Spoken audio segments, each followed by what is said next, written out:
kita yang mengambil keputusan. Kita dapat tetap memilih, tetap percaya kepada Tuhan atau menerima keraguan-raguan yang setan tawarkan. Coba, akan nyata kebenarannya pada waktunya. Pada waktu Allah. In His time. Waktu Allah, kita sering nyanyikan lagu itu, waktu Allah adalah yang terbaik dan lain. Jadi, inti daripada segala sesuatu, ya, perbuatan-perbuatan dosa dan lain sebagainya, coba kita lihat pada mulanya, dari sononya, dari asal-usulnya itu, dimulaikan dari satu kata. Kata apa itu? Keraguan. Ya. Kata keraguan, dia timbulkan keraguan. Ya. Yang perasaan yang tidak pasti, arti daripada keraguan menurut arti diksionari, arti kamus dari keraguan adalah perasaan yang tidak pasti atau kurang yakin. Ya, perasaan tidak. Jadi keraguan-raguan itu, dan humanis manusia, humanis dunia pada saat ini, orang-orang yang filsuf dunia pada saat ini menyatakan kepada kita, mengajarkan kepada kita, kita harus meragukan, harus ragu-ragu. Jadi ada saya baca artikel pada hari ini, ya, kata, bagus sekali kalau kita meragukan diri kita. Tentu saja bukan meragukan, tapi introspeksi diri kita. Oh, jangan kita pikir, oh saya ini sudah hebat nih. Belum tentu kamu ini hebat. Jadi kadang-kadang kita perlu, dengan kata lain ya, kita mempertanyakan mungkin dengan kata lain ya. Tapi doubting, ya, usaha-usaha untuk meragukan kebenaran itu adalah sesuatu yang sekarang dianjurkan, ya, yang sudah dimulaikan, dan kita akan lihat dimulaikan di Taman Eden, tapi dipromosikan oleh para filsafat manusia duniawi saat ini. Misalnya seorang filsuf Prancis yang bernama René Descartes, ya, dia katakan apa? Bahwa jika Anda adalah ingin menjadi pencari kebenaran yang sejati, if you would be a real seeker after truth, kalau Anda orang ingin mencari kebenaran sejati, setidaknya sekali dalam hidup Anda, it is necessary that at least once in your life, you doubt. Anda harus meragukan. Sejauh mungkin apa yang Anda ragukan? Anda ragukan semua hal. René Descartes katakan, ragukan keberadaan Tuhan, ragukan firman Tuhan, ragukan diri Anda sendiri, ragukan pemerintah Anda, ragukan semuanya. Harus kita ragukan. Ya. Harus ragu-ragu terhadap semuanya.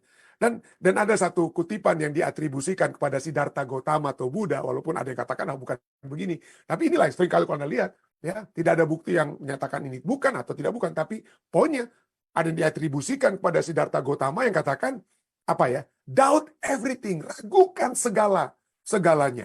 Temukan cahayamu sendiri. Temukan cahayamu sendiri. Ini adalah satu hal yang tentunya kita yang percaya tentang sifat alamiah dari dosa. Oleh sebab satu orang berdosa, maka seluruh umat manusia itu telah berdosa. Tidak ada kebenaran dalam diri kita. Ada jalan yang disangka orang lurus, ujungnya menuju maut.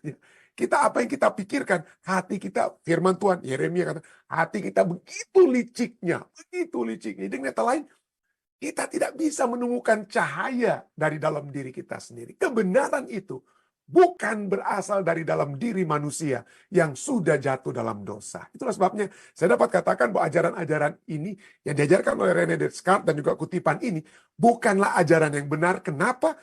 Sebagai manusia yang berdosa, kita tidak dapat menemukan cahaya terang itu sendiri. Tidak dapat. Tapi itulah ya, inilah yang setan buat. Setan buat supaya pada mulanya dosa itu bukan karena ada yang bersinah. Dosa itu bukan karena adanya yang mencuri atau buat ini dan itu. Bukan.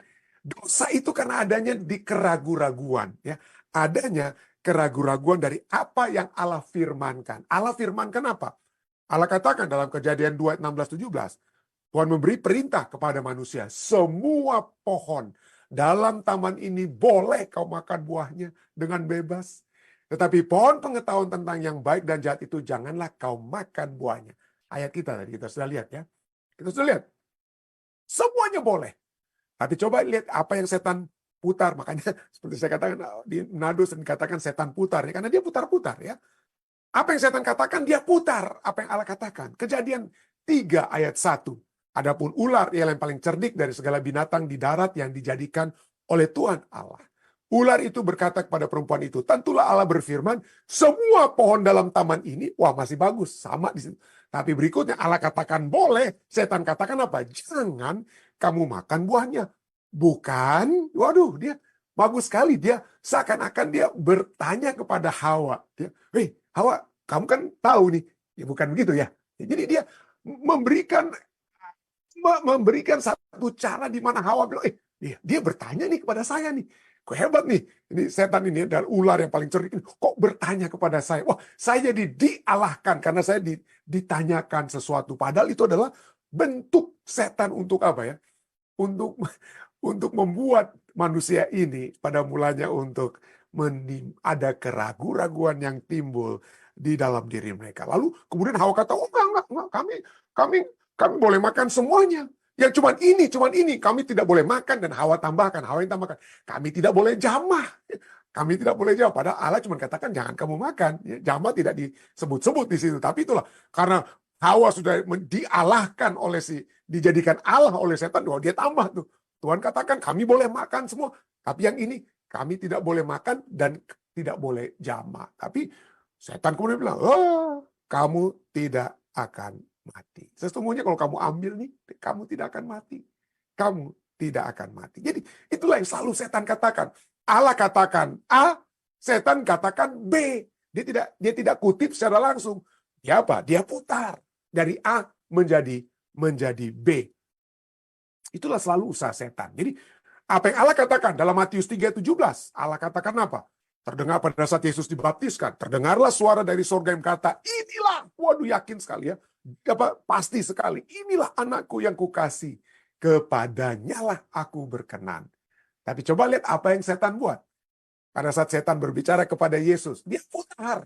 Si setan putar itu dia putar kebenaran tersebut. Dia katakan pada saat Yesus setelah berpuasa 40 hari di padang gurun, lalu setan datang kepadanya dan berkata dalam Matius 4:3, datanglah si pencoba itu dan berkata kepadanya, jika diragu-ragukan, jika engkau anak Allah, perintahkanlah supaya batu-batu ini menjadi roti.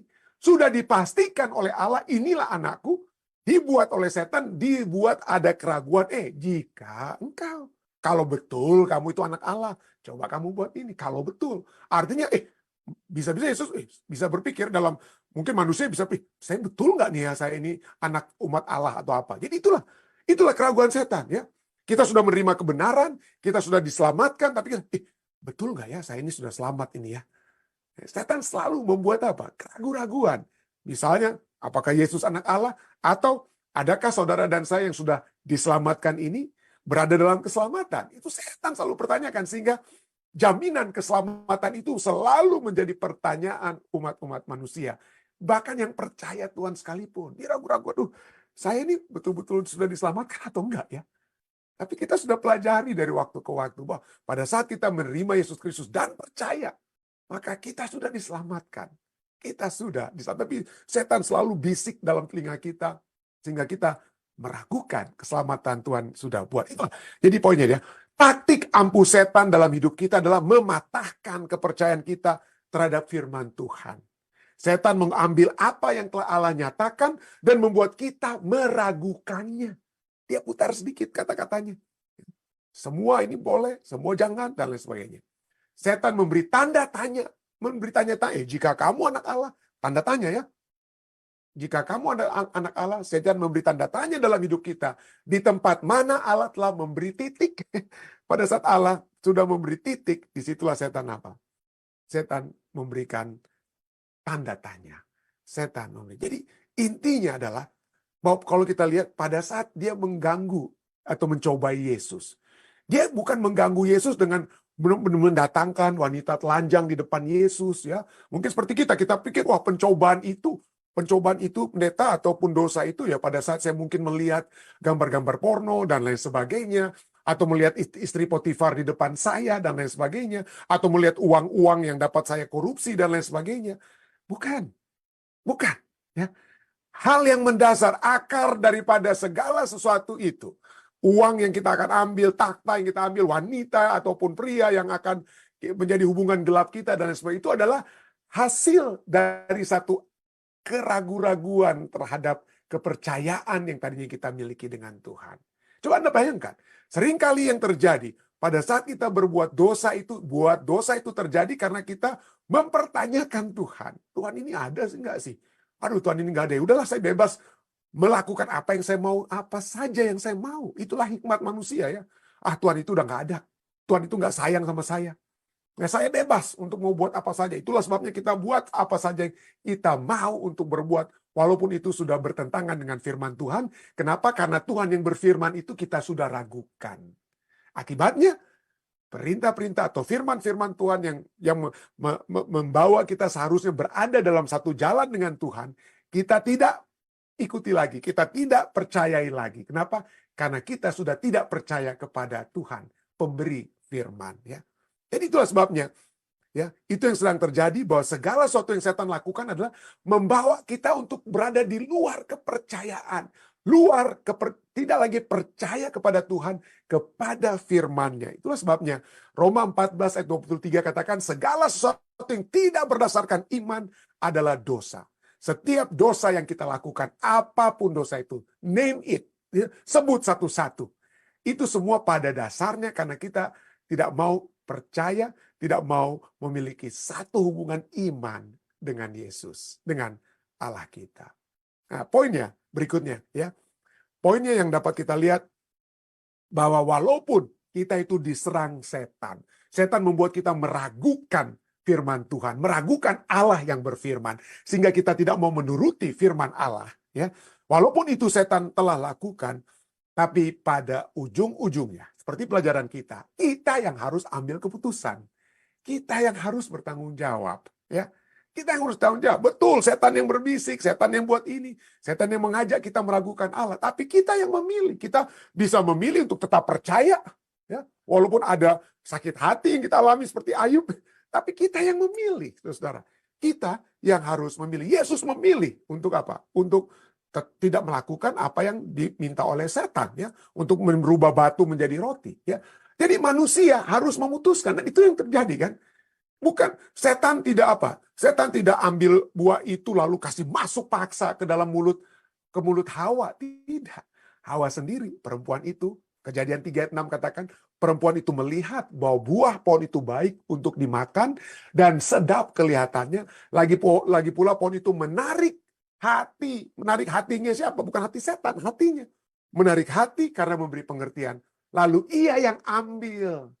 Dia yang ambil, ya, bukan setan yang ambil buahnya kasih masuk secara paksa ke dalam mulut Hawa. Tidak, manusia itu yang mengambil dari buahnya dan dimakannya. Dan kita tahu akhir daripada kisah ini ya, konsekuensi dari pilihannya telah harus kita semua hadapi hingga pada saat ini. Jadi manusialah yang bertanggung jawab atas keraguan-raguannya. Ya. Setan menawarkan kita untuk menjadi ragu-ragu terhadap Allah yang berfirman, supaya kita tidak menuruti firman Allah, tetapi kita yang harus bertanggung jawab. Kenapa? Karena kita yang memilih. Jadi seperti pertanyaan tadi malam, ya, jangan selalu kita salahkan setan ya. Apapun itu, karena masalah dosa itu seringkali kesalahan-kesalahan atau konsekuensi itu kita tanggung. Tapi sekali lagi, walaupun itu bukan sesuatu yang istilahnya ditimpakan kepada kita, tapi kita yang mengambil keputusan. Kita dapat tetap memilih, tetap percaya kepada Tuhan atau menerima keraguan-raguan yang setan tawarkan. Coba satu kisah menarik bagaimana satu waktu Imam Zakaria ya kerja dalam Ka'bah, lalu kemudian datang malaikat ya. Malaikat datang, kalau Anda baca saya tidak tulis di Lukas 1 ayat 13 ya. Malaikat berkata waktu dia ketakutan, Zakaria jangan takut. Doamu setelah dikabulkan. Dan Elisabet istrimu akan melahirkan seorang anak laki-laki bagimu. Dan engkau haruslah menamai dia Yohanes. So, ini firman malaikat ini sudah katakan, aku udah datang. Dan Allah mengutus aku untuk bicara ini kepadamu. Tapi apa yang dikatakan oleh Zakaria? Ayat 18, kita bisa baca ini. Lukas 1 ayat 18. Lalu kata Zakaria kepada malaikat itu, bagaimana aku tahu? Bahasa Inggrisnya, how can I be sure? Bagaimana aku bisa tahu? Padahal dia sudah tahu ini malaikat yang muncul ya. Tapi bagaimana aku bisa tahu? Bagaimana aku bisa yakin dengan kata lainnya? Bagaimanakah aku bisa yakin bahwa hal ini akan terjadi? Dia ragukan ya. Lalu apa dikatakan? Zakaria katakan, sebab aku sudah tua dan istriku sudah lanjut umurnya. Gak masuk akal, dia katakan. Gak masuk akal bagi aku untuk dapat memiliki anak kembali. Istriku itu sudah tua, gak mungkin. Secara logika gak mungkin ya untuk melahirkan kembali. Seperti Sarah dan Abraham ya. Seperti itu. Tapi dia nggak belajar firman Tuhan. Bukan. Imam Zakaria ini nggak tahu kalau firman Tuhan itu sudah ada buktinya sebelumnya ya. Yaitu Sarah yang melahirkan anak Ishak dengan suaminya Abraham. Ya. Tapi ya, apa yang terjadi? Malaikat itu kemudian Anda bisa baca ayat 19 dan ayat 20 malaikat itu katakan apa? Sesungguhnya malaikat berkata kepada Zakaria ayat 20. Sesungguhnya engkau akan menjadi bisu. Ya. Kali itu kamu harus bertanggung jawab ini. Kamu akan menjadi bisu dan tidak dapat berkata-kata sampai kepada hari di mana semuanya ini terjadi. Karena engkau tidak percaya akan perkataanku yang akan nyata kebenarannya pada waktunya. Kita seringkali ya menantikan ya kebenaran firman Tuhan, kapan ini Tuhan akan jawab kita, kapan dunia ini akan berakhir, kapan Yesus akan datang dan lain sebagainya. Dan dalam penantian itu seperti Zakaria, udah lama sekali ya. Mungkin malaikat berkata, ya kalau Anda baca seperti saya katakan tadi Lukas 1:13, jangan takut Zakaria, doamu telah dikabulkan. Nah, pertanyaannya, kapan dia berdoa kepada Tuhan? Kapan si Zakaria dan Elizabeth berdoa kepada Tuhan? Wah, puluhan tahun lalu itu, saudara. Puluhan tahun lalu mereka berdoa untuk anak. Sudah, mereka sendiri sudah tidak lagi berdoa, sudah melupakan doa tersebut, sudah pikir nggak mungkin lagi itu akan terjadi. Tapi begitu dinyatakan oleh Tuhan, dia nggak mau percaya. Dan itulah ya, kita seringkali mempertanyakan karena kita sudah menantikan kedatangan Yesus, kita sudah menantikan ke pemenuhan daripada doa-doa kita, dan kemudian kita bilang, udah, nggak lagi percaya kita, nggak lagi percaya. Walaupun kemudian pada saat itu dinyatakan, kita tetap tidak percaya. Itulah sebabnya percaya itu adalah satu hal yang merupakan satu hal. Ya. Walaupun kita belum menerima jawaban dari doa-doa kita, tetap percaya. Tetap percaya. Ya. Kenapa? Karena akan nyata, ya, ayat 20 katakan, kalimat-kalimat terakhir ini, akan nyata kebenarannya pada waktunya. Pada waktu Allah. In His time. Ya. Waktu Allah, kita sering nyanyikan lagu itu, waktu Allah adalah yang terbaik, dan lain sebagainya. Tapi itulah ya, pada saat kita sudah menunggu, pada saat kita menantikan, dan ini semua, kita lihat jawaban daripada Zakaria seperti yang kita sudah pelajaran kita saat ini seringkali apa yang telah terjadi, yang telah dilakukan Allah itu berada di luar daya nalar kita, di luar pemikiran manusia. Kita pikir sudah hebat. Tetapi sesungguhnya yang hebat itu bukan pemikiran manusia. Tetapi rancangan Tuhan, firman Tuhan, rencana-rencananya yang terbaik dalam kehidupan kita. Rencananya bagaimana Yesus telah mati, telah datang, telah mati, telah bangkit untuk memberikan kesempatan kepada saudara dan saya memiliki kehidupan kekal. Sehingga pada saat dia datang kedua kali, kita semua akan diterima, masuk ke dalam kerajaan, dan setelah 1000 tahun kita akan turun. Semua kita sudah nyatakan, baca kitab Wahyu. Dan pada satu saat kita akan hidup kekal bersama dengan Tuhan selama-lamanya. Tidak akan lagi tangisan, tidak ada lagi rasa sakit, dan lain sebagainya. Kita akan hidup bersama-sama dengan Tuhan kita selama-lamanya. Semuanya sudah jelas dalam Alkitab. Walaupun kebenaran itu mungkin belum kita lihat saat ini. Dan sebelum kita melihat kebenarannya, maka kehidupan kita saat ini, kita tidak lagi percaya kepada Tuhan. Kita isi dengan hikmat kita. Kita isi dengan kemauan-kemauan kita. Ya. Filsafat kita, udahlah, Tuhan itu nggak ada, udah bebas kita buat apa saja yang kita mau buat. Itu kenapa? Karena kita berada di luar iman, di luar percaya ya terhadap Tuhan dan firman-Nya. Tetapi firman Tuhan katakan apa? Segala hikmat kita, pemikiran kita bahwa Allah itu tidak ada, ini dan itu dan sebagainya, itu adalah satu kebodohan ya. 1 Korintus 1 ayat 20 katakan, di manakah orang yang berhikmat? Di manakah ahli Taurat sekalipun ya? Di manakah pembantah dari dunia ini yang berkata tidak ada Allah dan lain sebagainya? Bukankah Allah telah membuat hikmat dunia ini menjadi kebodohan? Ada begitu banyak manusia yang memuja-puji hikmat dunia ini. Ada satu waktu bahwa plastik itu dikatakan the biggest invention that the world ever had. Bahwa plastik itu adalah penemuan yang paling hebat yang pernah dilakukan oleh manusia. Tapi apa yang terjadi? Ya, apa yang terjadi dengan plastik penemuan terhebat yang manusia lakukan itu? Setiap tubuh kita saat ini sudah dimasuki dengan mikroplastik. Ya, tidak heran dulunya orang-orang kena kanker kalau mereka sudah umur 60-an ke atas. Tapi sekarang ya calon ratu Inggris saja kena kanker dan lain sebagainya. Masih muda, saudara.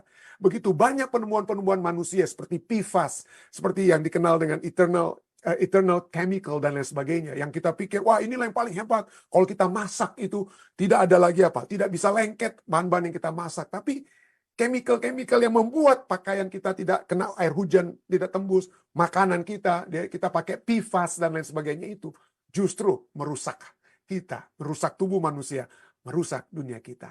Adakah kita, umat-umat manusia dengan teknologi kita, pengetahuan-pengetahuan kita anggap kita memiliki hikmat melebihi Tuhan kita? Ya. Semua itu adalah satu kebodohan. Ya. Dunia ini akan berakhir, yang tidak akan berakhir, hidup kekal bersama dengan Tuhan.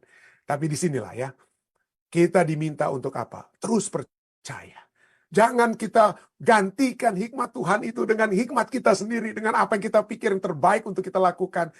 Kalau kita saat ini, dengan kebodohan-kebodohan kita harus akui semua itu. Datang kepada Tuhan, meminta, tetap percaya. Jangan meragukan rencana-rencana Allah dalam kehidupan kita. Mintalah hikmat surga untuk terus percaya. Yakobus 1 ayat 5-6 katakan, tetapi apabila di antara kamu ada yang kekurangan hikmat, hendaklah ia memintanya kepada Allah, yang memberikan kepada semua orang dengan murah hati dan dengan tidak membangkit-bangkit. Maka hal itu akan diberikan kepadanya. Hendaklah ia memintanya dalam iman. Dan sama sekali jangan bimbang. Sebab orang yang bimbang sama dengan gelombang laut yang diombang-ambingkan kian kemari oleh angin. Saya bersyukur kita semua dari waktu ke waktu, dari malam ke malam, kita terus dapat apa? Dapat meminta kepada Tuhan dengan iman, hikmat surga. Apa rancangan surga yang dapat terjadi dalam kehidupan kita? Apa skenario-skenario licik setan yang kita sudah pelajari pada saat ini, mengajak kita untuk meragukan firman Tuhan. Tetapi pada saat kita berada di dalam satu hubungan percaya dengan Tuhan, kita memiliki iman yang kuat pada saat kita selalu mendengarkan firman Tuhan. Seperti Roma 10 ayat 17. Iman tumbuh dari pendengaran apa? Pendengaran akan firman Tuhan. Maka kita akan semakin kuat. Kita dapat menjawab pada saat Yesus dicobai untuk meragukan firman Tuhan. Dia jawab dengan firman Tuhan yang sesungguhnya. Ada firman Tuhan yang palsu. Tapi marilah kita menjawab firman Tuhan yang asli, yang sesuai ya. Yang sesuai dengan firman, bukan oleh sebab teologi manusia atau pemikiran manusia, tapi pada saat kita meminta itu kepada Tuhan, maka Allah akan memberikan hikmat dan kekuatan iman kepada kita. Saya berdoa kiranya ini dapat menjadi bagian kita semua ya. Saya berdoa ini dalam nama Yesus.